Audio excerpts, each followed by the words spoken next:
Bien, bonjour à tous. C'est toujours une joie et un plaisir pour moi, mon épouse Pao et les enfants de vous rendre visite et de vivre le culte avec vous. Je me souviens de certains prénoms, on se voit régulièrement, mais il y en a, je ne me souviens pas trop, donc n'hésitez pas à me rappeler votre prénom aussi des fois quand on échangera après le culte, mais aussi pendant le pique-nique, auquel nous aurons la joie de participer, bien sûr. Les 44 églises de l'AECM France vont plutôt bien en cette période estivale, comme votre église aussi également, enfin l'église de Boulogne qui appartient aussi à cette union d'églises.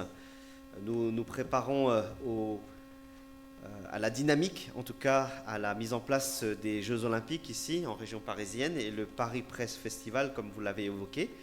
Et d'autres églises mettent en place aussi des activités comme vous le faites pour le 3 août. Et je suis vraiment content de voir cette mobilisation en cette période où certains sont aussi en vacances. Voilà, tout le monde va bien. Vous avez peut-être entendu parler de l'église de Dijon il y a 2 semaines qui, pendant leur culte, quelqu'un a malencontreusement, en tout cas, a commis un acte de malveillance en aspergeant le culte de gaz lacrymogène. Et donc c'était des fenêtres un peu voilées. Donc on ne sait pas qui c'est encore, donc nous sommes allés porter plainte. Donc voilà, c'était une fenêtre un peu comme celle-ci, tiens, oscillobattante, entrouverte, qui a commis cet acte de malveillance. On ne sait pas qui et pourquoi. Est-ce que c'était lié à cette période d'élection, aux élections législatives ou pas? Bon, on ne sait pas encore. Voilà. Je vous remercie pour vos prières aussi, comme le pasteur Samuel l'a dit tout à l'heure. Vraiment, je suis encouragé par l'église de Boulogne-Billancourt, en tout cas par les personnes, parce que je vois que l'église des personnes de l'église sont très très impliquées dans beaucoup d'événements concernant l'AECM France, le Paris Presse Festival, la jeunesse, avec Samuel Condano qui est responsable ou référent jeunesse nationale. Hélène aussi est dans ce comité, donc il y a vraiment une grande dynamique et à chaque fois qu'il y a une réunion, c'est drôle, on vient toujours à Boulogne-Billancourt, c'est une assemblée générale, dès qu'il y a un événement, on aime bien venir ici, hein, voilà.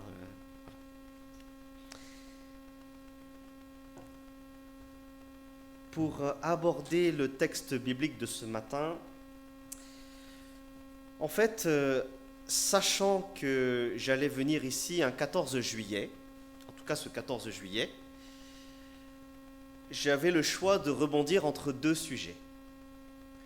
Soit la finale de la Coupe d'Europe de football des nations. Malheureusement, la France n'est pas allée jusqu'en finale, et donc je me suis dit, bon, tant pis pour ce thème. Ou, comme Marcel, rebondir sur la fête nationale. La fête nationale. Et le message que j'ai préparé ce matin, je l'ai intitulé « Un feu d'artifice spirituel ». Un feu d'artifice spirituel. Et c'est vrai que, comme Marcel l'a rappelé ce matin, le 14 juillet est couronné, enfin en tout cas empreint d'histoire, de valeurs symboliques. Il représente tout un aboutissement d'une révolution. Alors, je ne suis pas là pour faire l'apologie du 14 juillet, bien sûr, parce que cela, bien sûr, c'est valeurs très positives et des valeurs un peu plus sombres à laquelle les chrétiens ne peuvent pas forcément adhérer. Mais il y a, bien sûr, lié à cette fête nationale qui est la nôtre, un ensemble de thèmes sur lesquels nous pouvons rebondir et qui rejoint tout à fait le message de l'Évangile, la libération, la victoire, une victoire spirituelle aussi, la paix, le bal des pompiers, certains peut-être, la tradition, le rassemblement.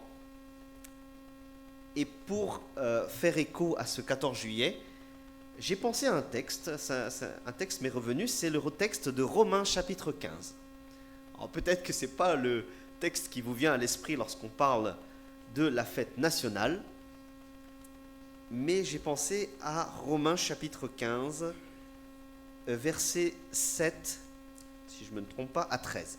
Romains chapitre 15, donc un livre de la Bible du Nouveau Testament, donc c'est-à-dire écrit après la venue de Jésus, écrit par l'apôtre Paul, une personne que Dieu a appelée spécialement pour annoncer l'évangile parmi les non-juifs. Et nous allons lire ce texte, Romains chapitre 15, versets 7 à 13. Romains chapitre 15, versets 7 à 13. Je vais lire dans une version un peu plus littérale, parce que nous avons plusieurs versions, mais celle de la NBS. Romains chapitre 15, versets 7 à 13.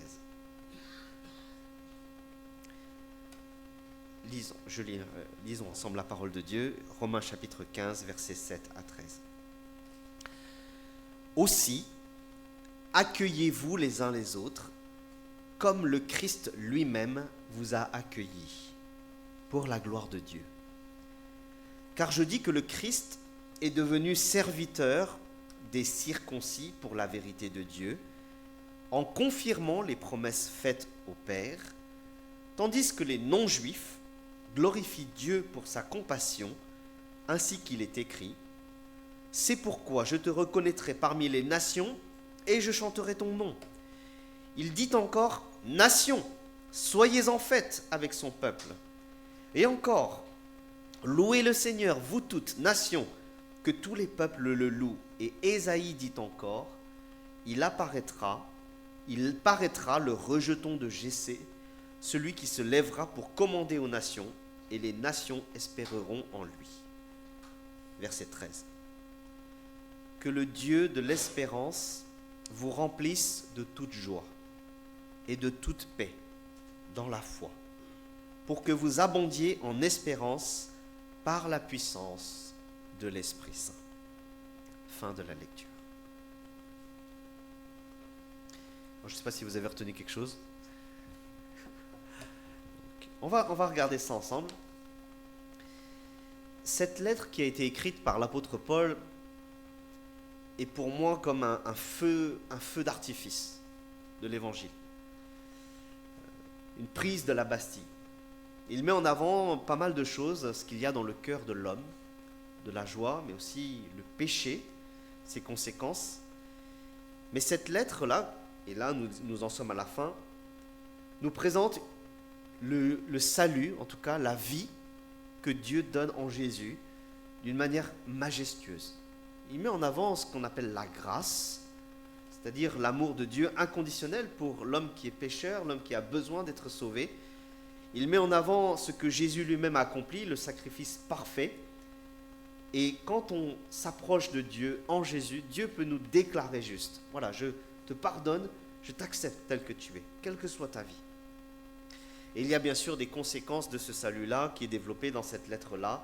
Et nous en sommes à la fin de cette lettre-là. Il y a quelques soucis entre juifs et non-juifs, entre ceux qui disent qu'on peut manger que de la viande et ceux qui disent on mange que des légumes. Il y a aussi des personnes qui donnent de l'importance à certains jours de la semaine et d'autres pas. Bref, il y a quand même quelques soucis. Mais pour beaucoup, ce passage qu'on vient de lire, c'est la conclusion de toute l'épître. C'est la conclusion. Le bouquet final. Parce qu'après, Paul va parler de son voyage, je veux venir vous voir, je veux passer par l'Espagne, etc., etc. Alors, si nous devions faire une fête nationale, spirituelle, en Jésus, un feu d'artifice, comme le présente ce texte, qu'est-ce que nous mettrions en avant? Qu'est-ce qu'il nous faut mettre en avant? Je vois trois choses. Tout d'abord, tout simplement, premier verset, l'accueil de Jésus. L'accueil de Jésus. Le texte nous dit, accueillez-vous les uns les autres, comme Jésus-Christ lui-même vous a accueillis. Comme Jésus-Christ lui-même vous a accueillis. Alors je ne sais pas ce que ça signifie pour vous être accueilli par Jésus, par le Christ. Le mot signifie être accepté, être reçu, comme quelqu'un qui vient de passer le bac et qui a été reçu. Alors, il y en a peut-être dans l'église, ou bien comme quelqu'un qui fait des papiers pour être accueilli par un pays, une église, comme membre, ou être accueilli par quelqu'un d'important, un chef d'État, ou bien quelqu'un qui reçoit une bonne nouvelle alors qu'il ne s'y attend plus. Ce texte, mine de rien, ça a l'air peut-être très simple pour vous et moi, mais être accueilli par Jésus, voici le feu d'artifice des chrétiens. L'accueil excellente de Jésus-Christ. Et c'est drôle parce que quand on parle de l'accueil de Jésus-Christ, dans le contexte, juste avant, il y a des problèmes.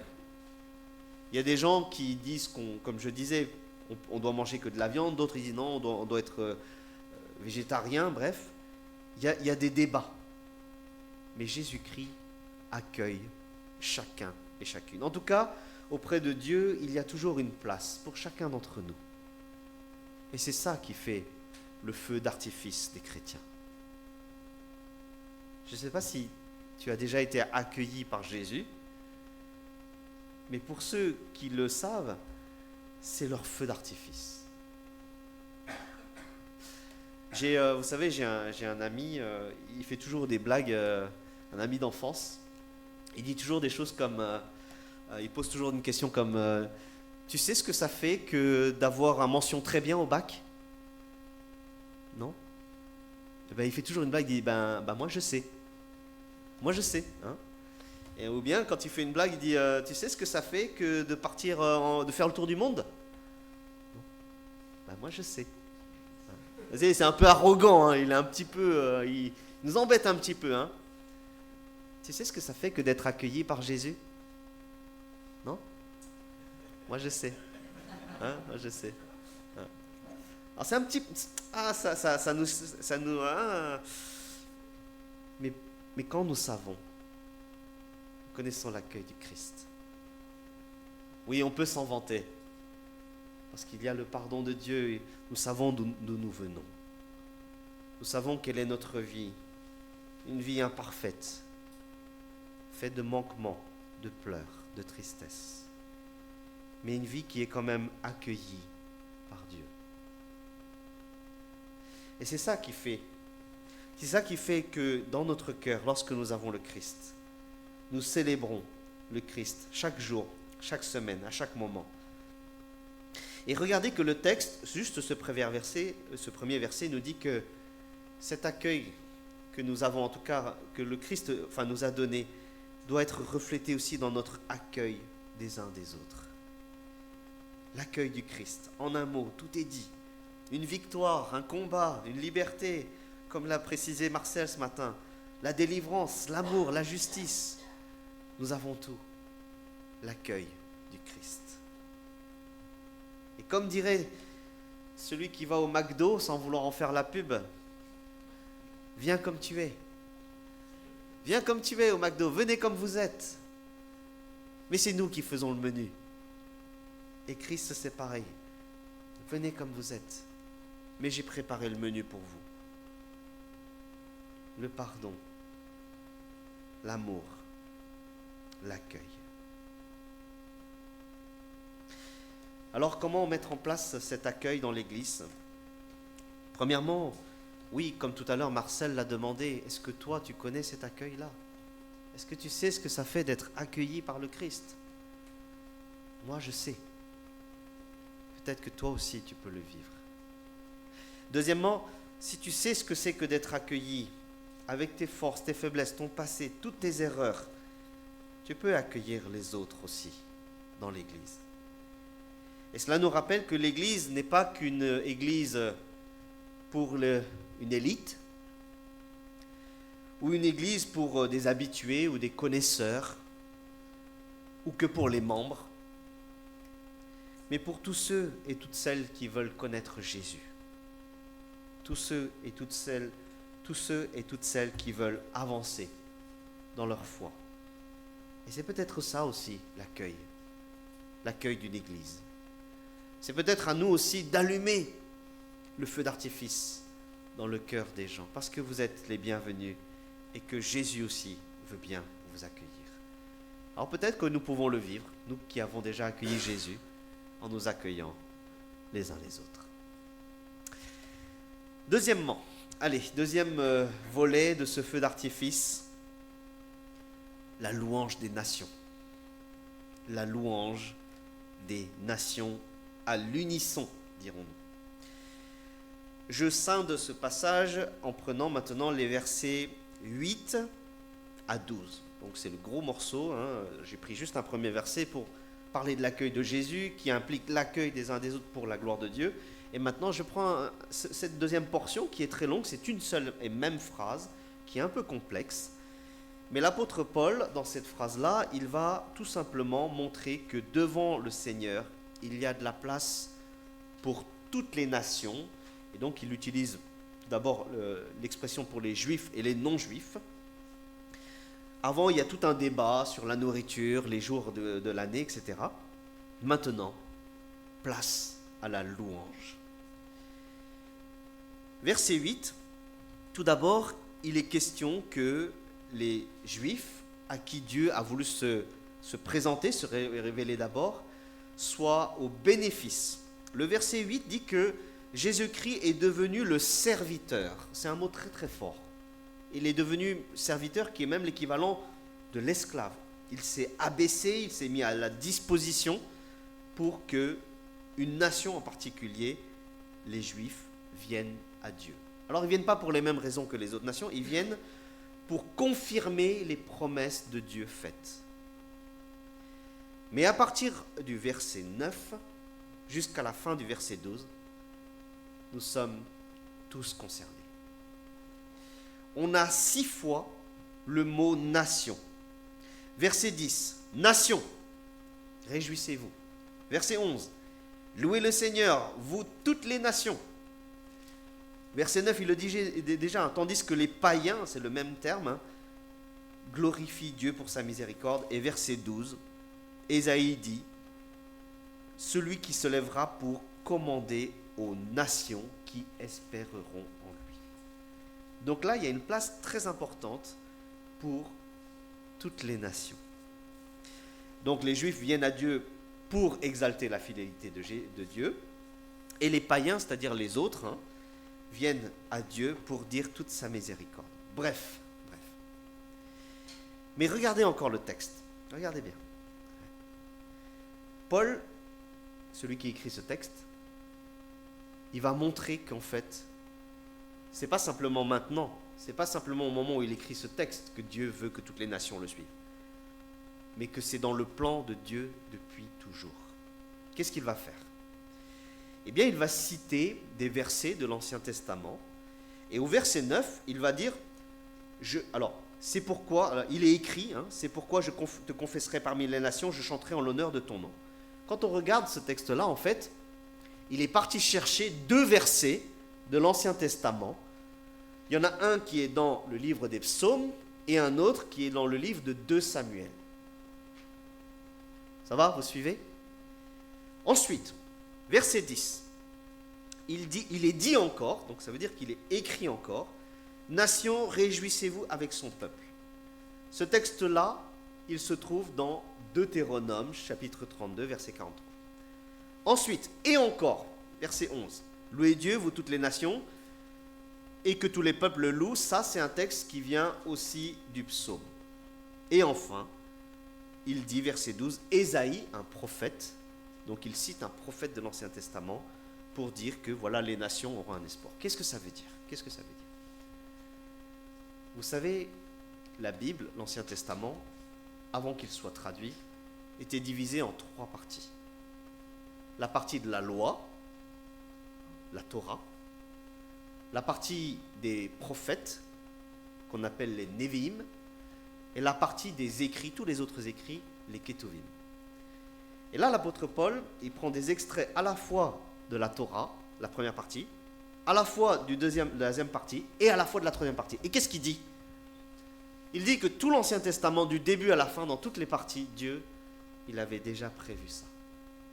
Il avait déjà prévu que le salut, c'est pour toi, moi et pour toutes les nations. Autre argument, l'apôtre Paul, il insiste. Il dit, voici ce qu'il écrit. Et ce qui est encore écrit, et encore écrit. Et regardez encore, c'est encore écrit. C'est comme quand tu regardes un feu d'artifice, tu vois, vous savez, excusez-moi, mais ça pète, bam. Et là, tu penses que c'est fini. Il y a encore une autre explosion. Et encore, et encore. Et boum, et boum, et boum. Je ne sais pas si vous avez vu un feu d'artifice hier soir ou si vous allez en voir un ce soir. Mais c'est un peu ça l'idée. Ça explose. Encore et encore. Pour dire, voici ce que Dieu veut. Voici ce que Dieu veut. Et ce texte, cette partie-là, on le voit, les termes, c'est la louange, chanter, fêter, l'espoir. Et l'espoir va très loin parce que, verset 12, il est écrit que les nations, ils ont un Messie. Ils ont un sauveur. Ils ont quelqu'un qui leur donne de l'espérance. Je ne sais pas si ça a un sens pour vous, mais pour nous, pour toi, enfin, si nous réfléchissons bien, c'est un véritable ou un merveilleux feu d'artifice. C'est exceptionnel. Pourquoi ?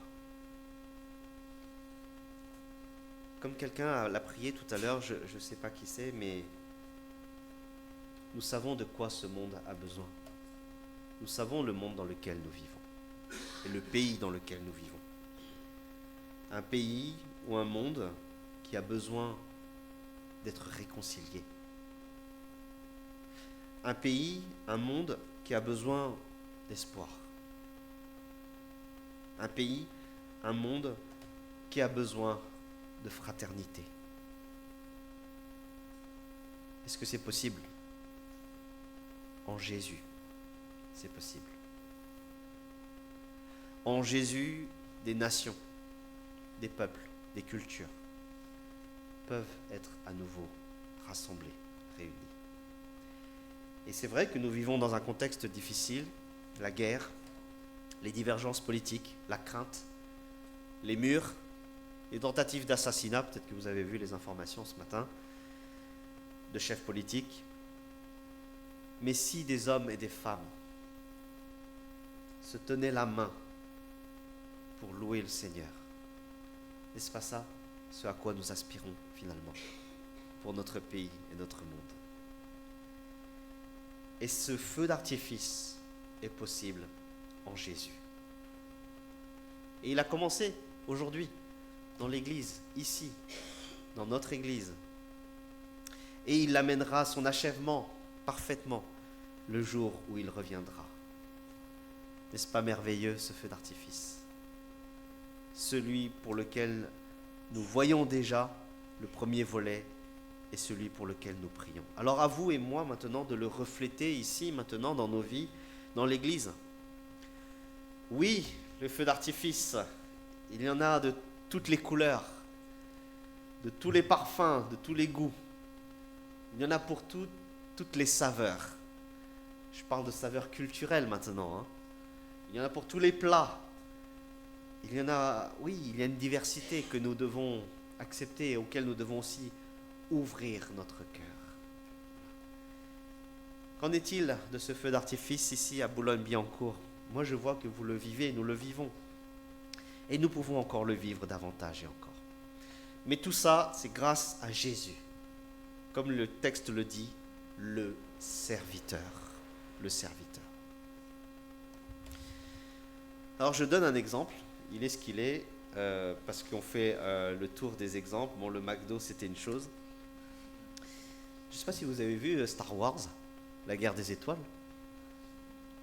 Non? Oui, lequel? Le premier? Vous savez, il y a une scène, un moment, où justement, la reine, je me souviens plus le nom, c'est comment la reine, la première reine? C'est Amidala, je crois, c'est ça, quelque chose comme ça. Hein, Amidala, hein, oui, la reine. Ouais. Elle doit faire coalition.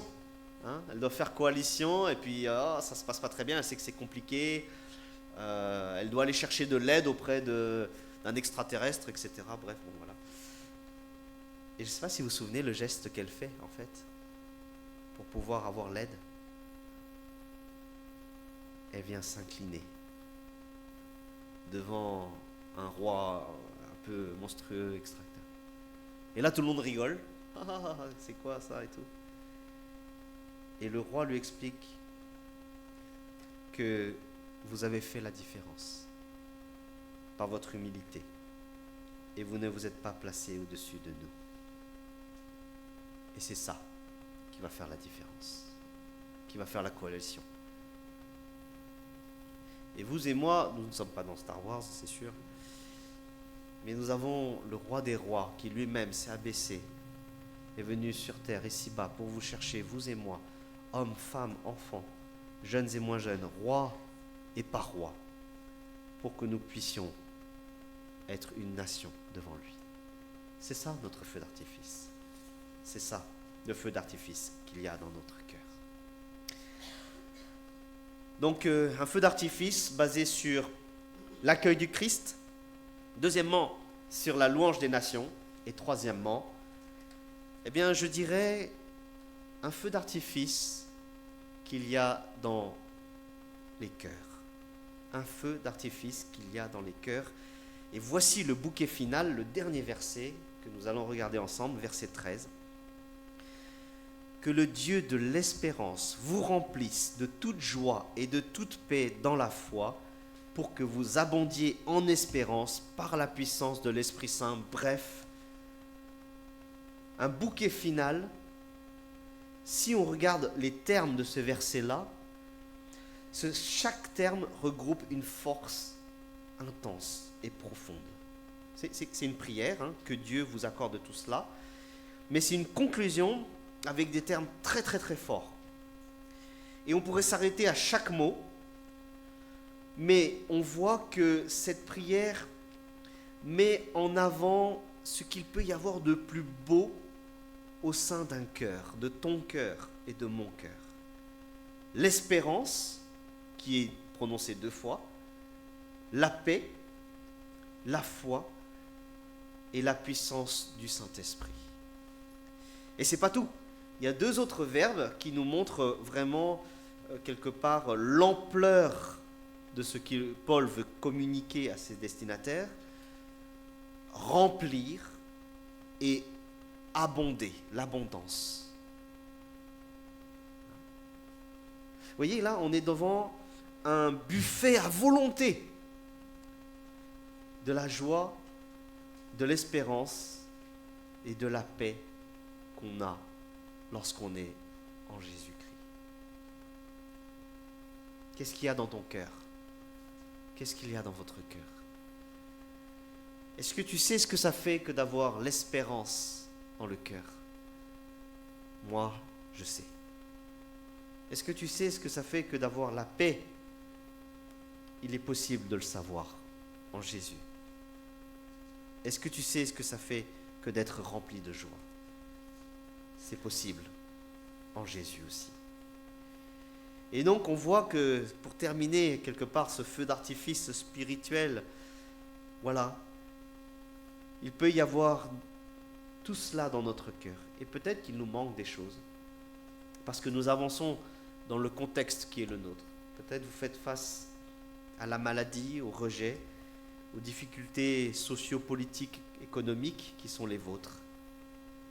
Mais c'est peut-être ça, la prière pour chacun d'entre nous. Que l'œuvre du Christ grandisse dans chacune de nos vies, dans l'Église et dans chaque cœur. L'Église de Boulogne-Billancourt vient d'accueillir un nouveau pasteur, donc Samuel Condano. Je n'ai pas pu venir au culte d'accueil. Samuel, tu m'en excuseras, c'est pas que je voulais pas venir, mais je suis très content de ton arrivée. Je suis très content aussi de voir que Pablo et Ève sont là aussi dans l'église, qu'ils avancent, que le conseil d'église aussi avance. Ma prière pour vous, vraiment, c'est que vous continuez à vivre ce que ce texte dit là, donc que vous puissiez avoir l'espérance, que cette expérience remplisse votre cœur et tout ça. Je ne sais pas ce qu'il y a dans votre vie, votre cœur actuellement, mais c'est ma prière pour vous, d'accord? C'est ma prière. Que le Seigneur vous donne d'avancer avec l'accueil du Christ, de vous accueillir les uns les autres, que dans cette Église, les nations, toutes les cultures puissent avoir leur place. Aussi que toi, là où tu es, je ne connais pas ta vie, mais tu peux avoir accès à ça. Il y a toujours une place auprès du Seigneur qui est prêt à te donner son amour, sa paix, sa joie aussi. voilà, peut-être être ouvert à cela, être ouvert au Seigneur. Et peut-être que c'est ce qu'il peut... voilà, c'est ma prière pour chacun d'entre nous. L'accueil réciproque, la louange des nations et ce feu d'artifice, cette fête spirituelle un peu qu'il y a dans le cœur de chacun, il me semble que cela rejoint l'AECM France, l'Alliance. Parce que l'Alliance, c'est quoi? C'est le Christ, c'est apporter Jésus au monde entier, et puis c'est aussi une vie sanctifiée, une vie qui est pleine, la plénitude de Jésus-Christ. Je crois qu'on est bien, je crois qu'on est dedans, et il ne me reste plus qu'à prier cela pour vous, si vous le souhaitez. On peut peut-être juste terminer. Alors, je ne sais pas qui est-ce qui vient après. Est-ce qu'il y a encore quelque chose, Marcel? Je te redonne la parole. C'est fini. La messe est dite. Ah, désolé. Peut-être qu'on peut juste se lever, avoir un temps de recueil devant le Seigneur et terminer par la prière.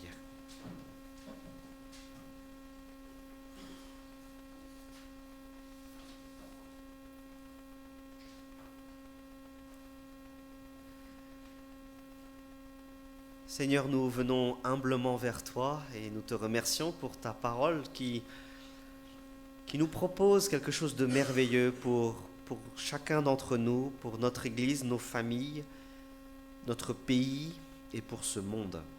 Seigneur, tes plans sont merveilleux. Tu veux la paix, la joie, l'amour pour chacun d'entre nous, pour ce pays et pour ce monde. Merci pour ce tableau, ce feu d'artifice qui déjà peut-être résonne dans le cœur des personnes qui sont ici. Et je te prie vraiment, Seigneur, que tu renouvelles les forces de chacun.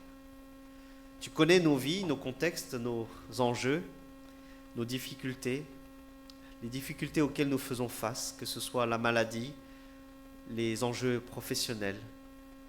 Tu connais aussi la situation de chacun, Seigneur. Et je te prie vraiment, Seigneur, que tu nous aides à avancer.